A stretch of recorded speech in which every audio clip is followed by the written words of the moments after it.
Ayan, good morning mga buddy. Ito naman tayo, batak-batak naman tayo ng isda. Ayan, dinawi tayo dyan. Pangalawang dawi na natin ito mga buddy. Siguro yellow tuna rin to. Kasi yung unang dumawi sa atin, yellow tuna. Ayan, nakakatong na dyan sa ating unahan mga buddy. Kitang-kita nyo naman, di ba? Ayan, dinawi nga pala dito sa amin mga buddy, yung buya. Hinagis ko yung pabuya namin. Ayan, dinawi nga pala. Ayan. Ay medyo nagapabigat nga mga buddy. Pero alalayan pa rin natin. Sayang rin naman kasi pauwiin na rin tayo. Last night natin ngayon mga buddy. Kaya dadahan-dahanan natin. Baka malagot. Sayang naman mga buddy. Katagtag. Kung makasambot na ng kusumo natin itong isang piraso. Bali ang huli natin dyan mga buddy, 3 na. Kaya mayroon na tayo dalawa dyan sa box.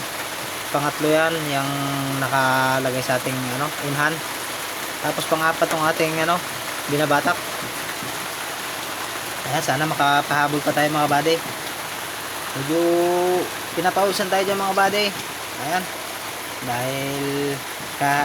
Dahil mainit yung singaw natin makina. Yung hangin kasi papunta sa unahan. Ayan. Medyo kalmada nga ngayon mga buddy. Medyo kalma.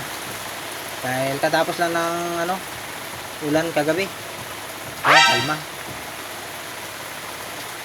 Ayan, medyo malapit-lapit na rin ito mga buddy. Malapit-lapit na rin sa katotohanan. Makikita na natin to kung anong isda. Ayan, tinayuan na natin dyan para hindi masakit sa baywang. Yan nga pala ang sakit ng maglalaot mga buddy. Yung sakit sa baywang. Nirarayuman ng ating baywang dyan.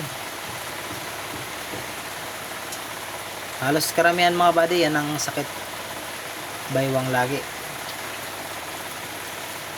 Dahil sa init na makina mga buddy, tapos sa gabi malamig, mababasa pa tayo ng ulan sa hating gabi habang namumusit. Yan.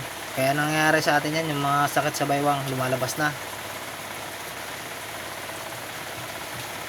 Ayan, shoutout nga pala dyan sa Malunggay, yung ating viewers dyan, yung mahilig magsalubong sa atin dyan pag tayo umuwi. Ayan, shoutout nga pala kay Andre. Ayan, Andre yan. Sumumpong daw yan, si Andre Sumumpong, saka si Greg. Yan, shoutout sa'yo Greg. Yan. Pag marami ako pang ulam, bibigyan ko kayo pag tayo umuwi. Yan. Alam nyo naman pag tayo umuwi, pag meron talaga kayong ulam. Ayan. Shoutout nga pala sa inyo. Nga pala, hinahanda na ng aking kasama yung ganso.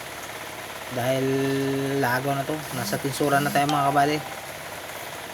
Makikita natin ang katotohanan dyan mga buddy, kung anong isda ang dumawi sa atin at kung anong isda to.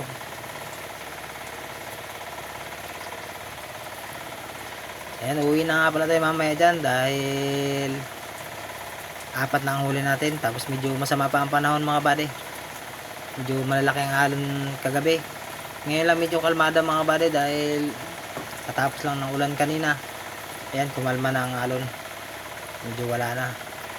Tapos mamaya naman yan, mga alas 4 ng hapon, bumabanat mga buddy ang lakas. Hanggang hating gabi yan mga buddy, tuloy-tuloy. Ayan na nga pala, yellow tuna nga pala itong ating dawi mga buddy. Pangalawa natin dawi ito ngayon. Ngayong gabi. O madaling araw mga buddy. Ayan, pumapalag pa mga buddy. Oh.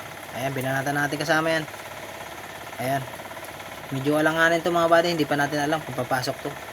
Malalaman natin ito kung papasok sa kung mag-under ba o good size. Pero palagay natin to good size to mga buddy dahil medyo mahaba naman ang lawi. Ayan, medyo malaki-laki rin. Ayan, thank you nga.